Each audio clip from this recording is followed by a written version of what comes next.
He's and when people start telling we either we're together. If we disagree, we're not together. Right. Yeah. Right. If I have a different idea about law enforcement than you have, Yeah. you running roughshod over me and not enforcing the law like I believe it needs to be enforced, we're not doing that together. I have to get out of the car at my house in the middle of the night and be very vigilant. Right. You know, there's no. He's not there with me in the middle of the night. Do you know, you feel like folks that, traditionally vote Democrat and in the black community or just even in the Highlands or people that are more liberal areas of town, do you think that issue is resonating with them more so now to where they would even consider voting another way? Because you know the history of the voting patterns, and there's such a tribal way of voting. We these need days. to have, and one of the reasons why I'm so happy what you're developing here is if we can develop some programming where both sides are heard. Yeah. I would recommend have any Democrat on that's willing to come on. Yeah. And let them say what they want to say and do what they want, but make sure that a conservative voice is heard. Trey and I don't know any Democrats. Do you know any? No. Just kidding. Just kidding. Yeah, there's no way you can avoid it. You can't swing a dead cat without being a Democrat. I know. Yeah, 2-1 in this town. I think we can run into one. I was trying to tell somebody back in when the Tea Party was raging. Yeah. My cousin in Chicago, she was telling me that the Tea Party is Republican. And I said, have you ever been to a Tea Party meeting? No, I ain't scared to death. I said, go to a Tea Party meeting. You can't swing a dead cat without hitting a Democrat. That's right. That's true. That's true. And in those days, in the early days of the Tea Party, I would venture to say that probably the majority of people were Democrats at that time. That's right. And I don't care what people say, the Tea Party still exists. It does. They just, and you know what the Tea Party was? What? Example of the Tea Party. You know how a young lady that grows up without a father, and she's always looking for a father figure. She's always looking for a man that's safe she can be around and get advice from, and just lay over on her daddy's shoulder and not worry about harm coming to her. So the Tea Party has daddy problems? No. Tea Party is like. The Tea Party is like a girl that grew up with a daddy that loved her. Oh, okay. Oh, and yeah, treated her well. There we go. So you can't walk up to a Tea Party person and accuse them of racism, right? And they shut up and be quiet. That's right. Because they know who they are. They know who they are. That's true. That's right. Yeah, they know who they are. And that was the one thing that I loved about the Tea Party when it was more vocal. That's true. Lois Lerner and the IRS under Barack Obama was able to whip them back into exactly right.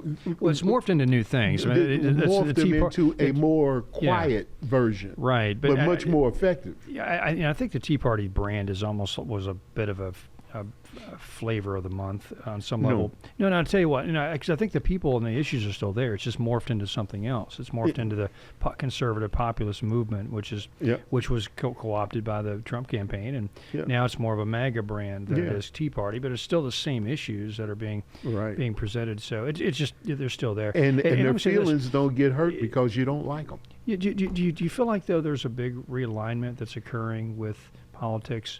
In general, it seems like America goes through this period every 80 years or so where people that one group that used to line up with this party shifts to the other party, and the parties sort of change their perspective on how they present certain issues. For example, the Democrats are now the party of the rich, and people don't think that because it's been 80 years of the opposite. But now you look at the wealthy in this country, they all vote on the Democratic Party. The Republican Party is more of a middle class party. A lot of the business community always has been. A lot of the business community is now it's more in the middle. It used to be more conservative. Now it's sort of middle or even left leaning. There's a lot of unions now that are starting to look at Republicans now as opposed to Democrats.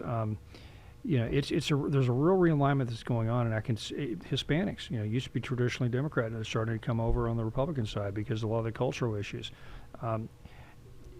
I think maybe there's a chance with African Americans to review their politics. Say, listen, this is not working for us, and you know we're a bit more integrated into the mainstream now, and we have different concerns and issues, and let's figure this out. And so, what do you think? You think that's a Yeah, I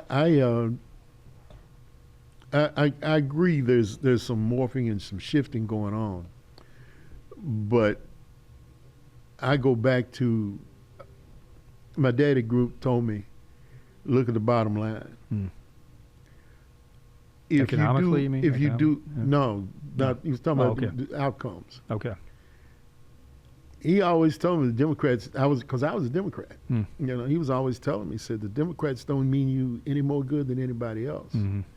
He said the Democrats are was the home of the Klan. That's right. Yeah, exactly. All the people in this was back during the civil rights era in the '60s. That's right. Everybody that votes against civil rights, for the most part, is from the South, and most of the people that vote against civil rights are Democrats. No, Democrats, right? Mm-hmm. You know, but they had begun to shift under Roosevelt during pre-World War II. Many over economic issues. Yeah, right. Social programs. And they began to bake in socialism into the party. That's right. And the civil rights movement has been. There's a misnomer about the civil rights movement back in those days. Right.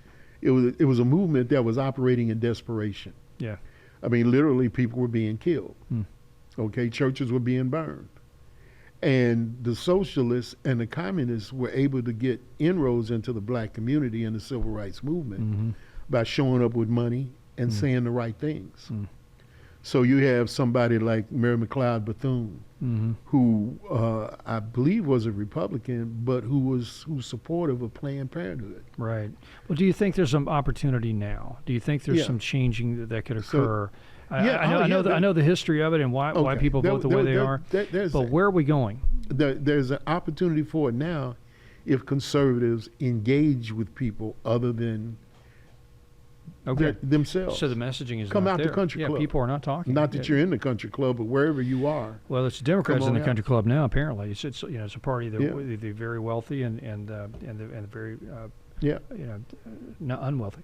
All right, so let's look at some more clips. Let's go back to Evan. Let's pull up another clip from the debate, and this is without a doubt the number one issue. Is making Louisville a safer city. After the unwanted and surreal experience that my team and I faced earlier this year, I might not know why or how I'm still here with you all today. At least she's talking about but I sure know what I'm going to do. I'm going to work day and night with each of you, with members of our police department, with community leaders across this entire city, with victims of crime, with their families, medical professionals, mental health professionals, to make sure that Louisville is a model for how you improve safety in a city. I want people talking about the Louisville solution being a solution where you take a violent crime crisis like we have and you turn it into a safer city across the entire city. We should aspire to have the best police department in America. To me, that means the most trained, trusted, and transparent police department. But we cannot just police our way to safety. Group violence intervention that you mentioned, Mark, is a phenomenal program that we need to invest more resources in. It has worked amazing results in other cities, and we need to implement that here. We need to work and invest more in our mental health professionals, improve the deflection programs that we have to provide people with the mental health services that they need before a crime is committed. And we also need to invest in the root causes of poverty. These are all things that are short and long-term solutions that will make a difference. I was waiting for the sweater. We need to encourage our national leaders to take action and get all of these illegal guns off of the street to make Louisville safer. Of course, yeah. On Saturday, it's the guns running around with shooting my people. son, No, Evan, hold on other for just a youth second. from around. Kill it. Just wait just a second. He is a Democrat, right? Yeah, absolutely. Okay, no, yeah. I just want to make sure we're all clear of on course, the same with the gun control thing. When you blame the guns on the crime, that's your indication. Hey, Rick, you brought up a good point. At the very beginning of the speech, he's saying all the right things to get votes, right? it's just not a lot of substance. That's right. What is this It's a stuff? lot of high. Yeah. What is he talking better about? police, better training, better transparency. Well, yeah, okay. But why don't we have that now? It's I'd love because to of have that with the USDA too, but you know. why don't we have that now? It's because of a party that you represent has been running the city for 30 years, and we don't have that now. So why would you be any different? Yeah. You're in that party. So what's different? That party's not going to do any of that. Full disclosure, we know Craig, really good man actually on a lot of levels. So we do some business with him here at the station. He's a part of the OVW project that we run. So Craig's a good businessman, and I also will say this: if there's any Democrat in this country who may not be so positively inclined to the more radical social justice types in America, it'd be Craig Greenberg, who was just shot at by one. And so there's maybe there's some heart change that can go on that says we need to really deal with this, but I don't see substance there that really talks about the core issues, and of course he puts the icing on the cake with we need guns off the street. Well, yeah, right. Yeah, it's the guns that are. There's plenty of guns in Bullitt County, and they named it after Bullitt County, and there's people aren't getting shot like they are. Hold on a second, just real quick. I want to follow up with this, Rick. Yeah. When you talk about transparency in the police force, what you're really saying, because I mean we've paid for body cams, we've paid for justice groups, we've paid for police retraining and constant retraining. So what you're really saying is all that hasn't worked. And now we need further transparency to show you how they're screwing up at their job to do all these bad things to people that don't deserve it. That's right. Well said. And see, I'm a Second Amendment guy. I was, even when I was a radical as a leftist, that never made sense to me. The Second Amendment? No. Not caring? Not caring. Not caring. I was pro Second Amendment. Yeah, I get pro it. Second Yeah. My great-granddaddy ran away and joined the Union Army and fought in the Civil War. He came home with three things: guns, livestock, and a constitution. He told and throughout his tenure living in Tennessee, at different times, his guns helped him keep his land. On more than one occasion, my dad heard one occasion where the sheriff approached my great-granddaddy, and said, "I need your guns, Andrew. Turn them over." And Andrew told him, said, "Well, sir," he pulled back his jacket, and he said, "You can have them if you can take them, sir." That's awesome. And my daddy said he always talked like he was a Tom, like he was. And I don't need to use the term because that's not really a pejorative. But he was always talking like he was meek. But there was always poison in his voice. I see. Like you can have them if you can take them, sir. Sure. Sir. Sure. Yeah. But sir, can you take them? He was still a sir. Yeah. But can you take them? But can you take them? Wow, well, that's brilliant. somewhere when my daddy was developing in the early 1900s, they ran into trouble with the Klan. My old man was given a gun and told that he liked meat. He was a meat eater. Always, till the day he died, he ate meat. If he wanted meat with his dinner, he would have to kill it, and his grandma would fix it for him. But he had to kill it. He didn't get to eat the meat that everybody else had. That's right. But if he wanted meat, he was going to have to kill his own meat. Yeah. So that was to make sure that he would learn how to he'd be proficient with his weapon. Rick, what about today? Hang on. And the next thing that he told him was, if anybody bothers you, this was during a period when they were having trouble with the Klan, the family was. He said, if anybody bothers you on the way home, he said, give them a shallow grave, which was a country expression for kill them and hide the body. Now, my daddy was 12 years old. That was the environment in which he grew up in. He was raised. This is right. As a grown man, he was a marksmanship instructor for the NRA beginning sometime in the 30s. He was a chief range officer. He used to travel around in the center of the country, running at the end of the day, competitions. Gun control affects people like your grandfather. Yeah. It's the people that can least afford protection. are the people that need guns. These rich politicians can talk about gun control they want because they've got a retinue of people around to protect them. The NRA was founded by individuals. I think the main two were two union. Both of them were union officers. Yeah, founded the NRA with the idea that because of a lot of the Southerners that were coming home from they weren't feeling too good about losing. That's right, exactly right. And they wanted to make sure that the former slaves, knew their how rights. to defend themselves. They needed an organization that would protect their right to keep and bear arms. There we go. Okay, so Greenberg wants to disarm, and he won't. But now we have all these people want to. Right. Yeah, explain it to me today, Rick. Mm-hmm. Explain me today, because he just said we live in one of the most violent cities. You have a 1 in 7 chance of having a violent crime. Yeah. You have a 1 in 4 chance of having a depending on where you live in the city, of being shot or killed. So explain to me, if guns don't kill people and people kill people.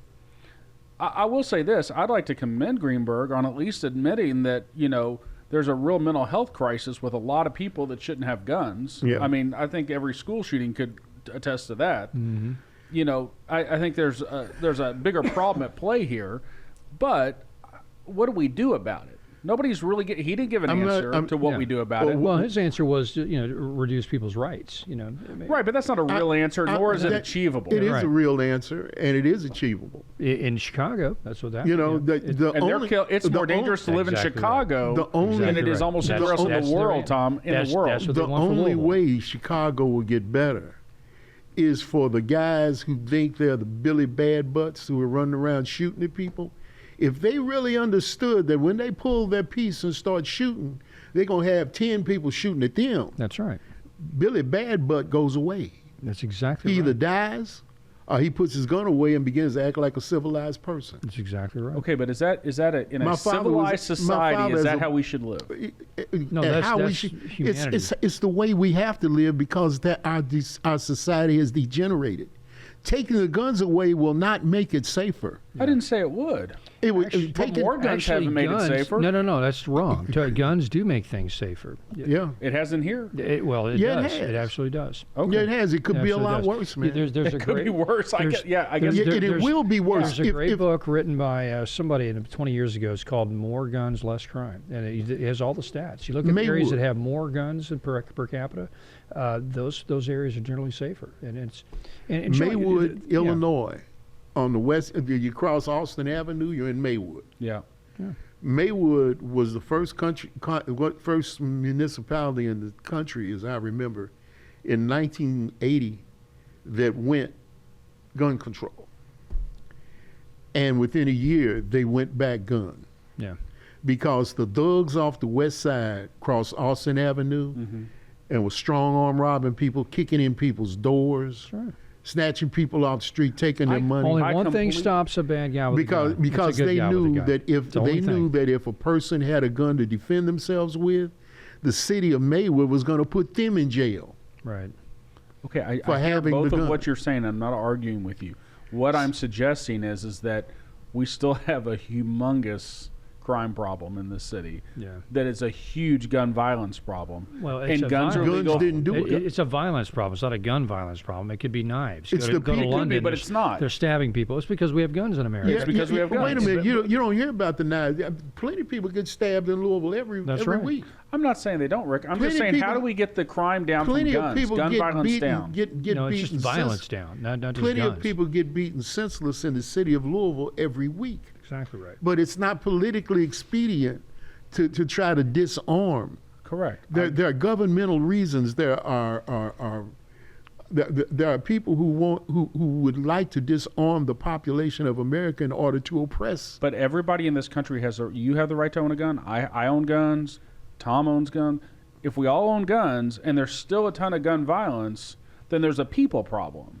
There's a societal problem that we're not willing to address or to try to fix. Well, in my monologue, I touched on it. We basically have a family problem. We have a lack of a father institution of the And father. the government's that's basically what it is. And the government and the government is paying mothers not to have a father around. Right, and that's it. Let's deal with that first. Yeah, these are dysfunctional issues that are generational. That trying to rip guns out of the community, it just makes it worse because then the good people that want to defend themselves can't. Agreed. And then the criminals have the guns. You're only when you take away the right to keep and bear arms. The only people you are disarming are the law-abiding. That's right. And all you accomplish really is making people who used to be law-abiding now outlaws. That's right. And also, Rick, I want to add to that. It's not just the law-abiding; it's the lower socioeconomic folks that are disproportionately hurt by that because they are more likely to run into violent crime. And they're disarmed. The middle class, upper middle class guy. Let's just face it. In the East End, some guy living in St. Matthews, some guy living in Lake Forest, not as likely to have to defend himself getting into his car going to work in the morning. Yeah. But some guy living on 24th Street and near Broadway, getting in his car going to work, might have to defend himself a little bit quicker, or a little bit more likely. Yeah, I'm not being harsh here. Let's just be reality. So you take the gun out of that guy's hand. But guy, the Democrat that lives in Lake Forest, he feels good about himself. He feels virtuous about it. He's got a gated community. That's right. What's they he? They have their own. They can afford to hire their own police. And it's easy to hire some good law enforcement in your little village now because these guys are tired of living in the big city where they're not really appreciated. Exactly anymore. right. And so the mayor from J-Town is going to fix this. I know. Well, they won't take your guns away. I know the mayor from Louisville ain't. That's true. And everything that comes out of his mouth ain't. I'm just asking questions. Any candidate from the Democratic Party, I don't feel like is going to fix it because they're not going against the party. They're not going against the Democratic Party. They've had their chance for 30 years in Louisville. How long does it take to fix? You think 50 years? You think 4 years, 8 years? Yeah, 50 years.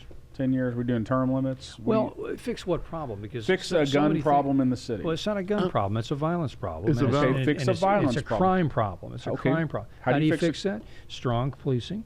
Okay. Let's face it, back in the 90s when crime dropped dramatically and violent crime dropped dramatically, you know why? We incarcerated a lot of people. And I hate to say that. Sometimes that's the only answer. You get these repeat offenders, let me finish this point. But when you get repeat offenders that you know the pattern of their criminal history is going to just continue to grow because they're repeat offenders. We made a decision in the 90s and said, listen, we just need to go ahead and start incarcerating these people. We don't know what else to do. It's destroying these communities.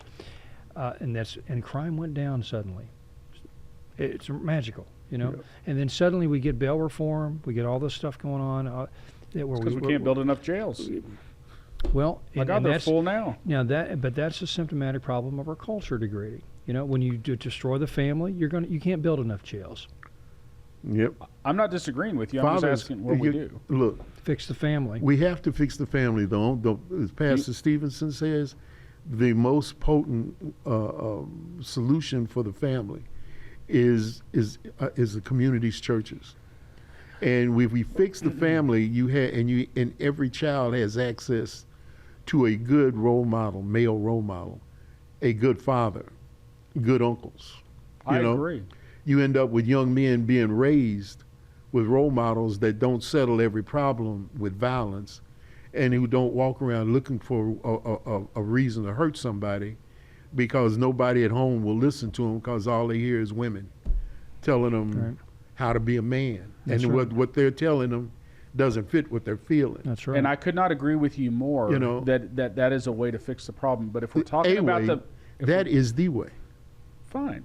But if we're talking about a mayoral race, and we're talking about, I certainly don't want the government telling people how to live.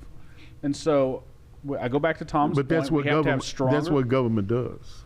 It's not what it's supposed to do. Well, it can encourage things. Policies can affect things. Let me tell you how bad policies do affect things.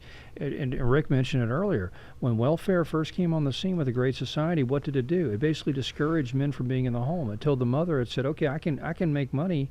I can make more money if you are not in the house anymore. Mm-hmm. And so, honey, I know we love each other, but we need to go ahead and get a divorce, whatever. I just need you away from here because we can make more money.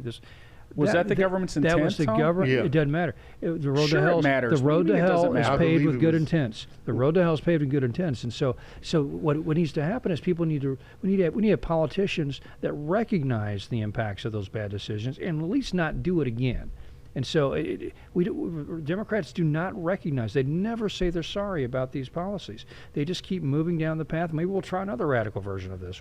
But let's build utopia. You know, we can reframe the way the human nature is. We can make men out of women. They're not grounded in reality, and so they cause all these dysfunctions. And then they want to come to you and say, you know what? Since we've got a crime problem now that somebody created, we're going to take your gun away because you might be the problem. Your gun might be causing the problem over here, even though they're the ones that destroyed the family and blew up these communities, you know. And it's so But frustrating. what you're talking about is a generational problem. Like It you is. mentioned It's earlier. a generational fix. I don't know how you get there day one, but you need to at least recognize the problem and have leaders that understand humanity and the way human beings are I mean, to hear wired, you all know? talk, though, it sounds like we need to live in some type of police state almost to No. stop violence No, in go the back city. to 1995. That's all I'm asking. You know, Yeah, you get people and you lock them Ain't up. nobody they commit saying crime, become a you know? police state. What we're saying is, what we're saying. George Washington, I think it was George Washington. He's giving credit for saying it. Mm-hmm. You know, we have created a government that will be effective with a religious, devout people, Yeah, moral. and it's people. it's doesn't work any other unworkable way. with any other Yeah. kind of people. That's right. We have so secularized our culture over the last 50 or 60 years that we are beginning to be, we've reached a point where these people, so many of our people don't want to have any morality or rules to live by. Then they don't deserve the freedom they're given. Yeah, well, given. Yeah, given in this country. No, I wouldn't give Freedom- them freedom. I freedom. was born with it. Yeah, That's what I'm saying, though. They don't deserve to carry on that torch of Yeah. freedom if they can't even govern themselves. Yeah, it's Okay. it's either you govern yourself or somebody else will govern you, and then that's and he's exactly right. Our country was founded with the thought that if we don't have a moral people, a religious people, honestly, they didn't say just moral, they said a religious Right. and moral and ethical people, then you won't have this country. We have to go to another form of country. Right. And it's true. So you basically have 2 or 3 different versions of countries in this world, the way they're governed. You have, free countries, free Western countries that count on some sort of cultural understanding, that have Judeo-Christian principles, or you have dictatorships or authoritarian regimes that have to come in and tamp everybody's, Force everybody into a pegboard. Exactly right. Or you have in the East, sometimes you have a very culturally oppressive system that's where everything's shame-based, and they can have freedom, but boy, it's such a heavy weight to kind of break the mold because, and that's just sometimes Asian cultures like that. It can be very heavy. So, so the Western design is really the most freedom oriented and celebrated, but it requires moral people, and it really requires a Judeo-Christian religion to undergird it. And you don't have to be a Christian to live in a Western country. But at the same time, you have to understand those principles, how important they are, and how they impact the culture in a positive way to actually have a free society. And that's really the reason behind Kentucky's voice, is to really give a voice to really, unfortunately, what's become the voiceless in a lot of our communities, and to spread that knowledge. Because when you look at Kentucky, it's a very different state now than it was several years ago. And outside of some major, unfortunately, some major strongholds throughout the state, we have a real issue with the way people are voting in these metropolitan areas, we'll call them, and swinging that vote so different from the rest of the state. And we have got to, conservatives have got to get out of the boat and go swimming in the water where people are. Yeah, that's right. Mr. Durst doesn't have much name recognition in West Louisville. That's right. He thinks there's no way without getting votes from West Louisville he can get enough votes to win. That's right. The Has reason he done a campaign event there? The vote. No, I don't think so. The vote is pretty much split in the white community. They're pretty close. what always gives the elections in Louisville over to the Democrat Party is the minority vote, the black vote. We vote like 85, 90% Democrat. Yeah. And all you got to do is There must be a reason. Go give us a lot of the reason is I've had people, I've told you this before, I've had people call me on Pastor Stevenson's show and ask who's running on election day, and I can't tell them on election day. That's breaking election law. You know, but they want to know who the conservatives are on the ballot, but I can't tell them a name. You know, I can't tell them recommend which candidates to vote for. Yeah. It's within that 60-day period, you know. Well, on radio you can't, but hopefully you can do it in other ways. Yeah. But, you can do it here, Rick. You can do it here. Right here. Right here. Every week. Yeah. But, you know, Franklin, when he came out, the story was he came right out of the Constitutional Convention, or maybe the signing of the Declaration. Yeah, it's Constitutional Convention. He came out, and there was a lady that said, "Sir, what kind of government did you give us?" And he answered, he goes, "A republic, ma'am, if you can keep it." Yeah, no, and the great American experiment. And the question is, right. Can we keep it? And another show I'd like to get into this topic too, but I think America does go through these cycles, these sort of crisis cycles, every 80 years or so. Oh, yeah. We go through an upheaval. And there's a whole book on the topic of the fourth turning. It's fascinating. And if you look at every 80 years, we go through some sort of major conflict, and that kind of resets the institutional balance and basically kind of redefines what the country's about, right? And so first one happened in the Revolution, second one happened in the Civil War, third one happened during the Great Depression and World War II. 80 years later, it's now. It's right now. And so it basically, and the point of that is people basically forget those lessons of that last crisis because those people have died off, right? And then you have a whole generation. It's about the fourth generation. Exactly, about the fourth generation here. You get a bunch of folks that didn't remember the lessons that we learned there, and so so you start losing confidence in your institutions, and we don't believe any institution. Changing them for the heck of it. Change it, right. So then there's a real cultural debate and conflict that occurs because during that period. So we're in that. There's a realignment that's occurring. It's not over. You know, the conflict that we're feeling right now politically, it's not over. It's going to come to a head in the next few years. But this current, model where you have two different cultural, institutions or groups that are fighting one another, that's not sustainable. So you can't have a country when there's this much division. So we're going to come to a head and figure that out. Hopefully it's not violent. I don't think it will be. I think you can come to terms on these things different ways. But historically, what did we have? We had the Revolution, which was really a civil war. Then we had the Civil War, and then we're in a cold Civil War. And then we had World War II, right, which was another war in a sense. So, and right now we've got a lot of weirdness in the global stage with Russia and China and everything else. So who knows? Is it going to be a global war? Is it going to be a U.S. Internal civil war? Who knows? That's what that prophecy or that sort of pattern reflects, and that's kind of where we're at. But regardless, America can renew itself, and it has in the past, and we want to be part of that renewal in this show and have that conversation, because if we don't talk about this stuff and try to figure out what direction we're going as a community, it won't go in a good direction. To your point, where change is needed. That's right. And with our own attitude. Exactly right. Amen. Brother. We have this whole thing where we only have a couple of programs left before the actual election day, and right. It'd be real interesting to talk again about this subject in some detail, especially when it comes to the Metro Council and how right. How that needs to change. School board, it's there's so many things that, but at the end of it all, really what you need is people to get out and vote on election day and make your voice heard.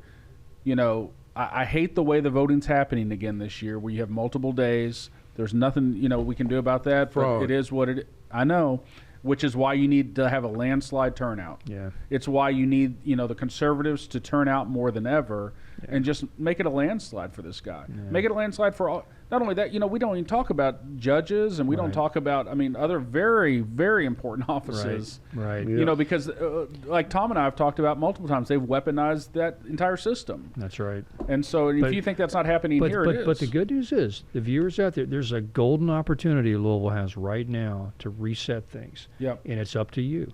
It's not up to us. It's not up to these politicians that are running. It's up to you.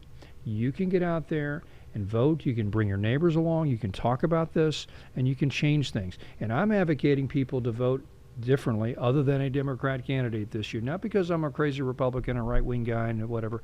I just think we just need to try something different for once. It's been 50 years. Please. It ain't working. It ain't work. Just mix it up, just to mix it up. Just to give us a different approach to things. What can it hurt?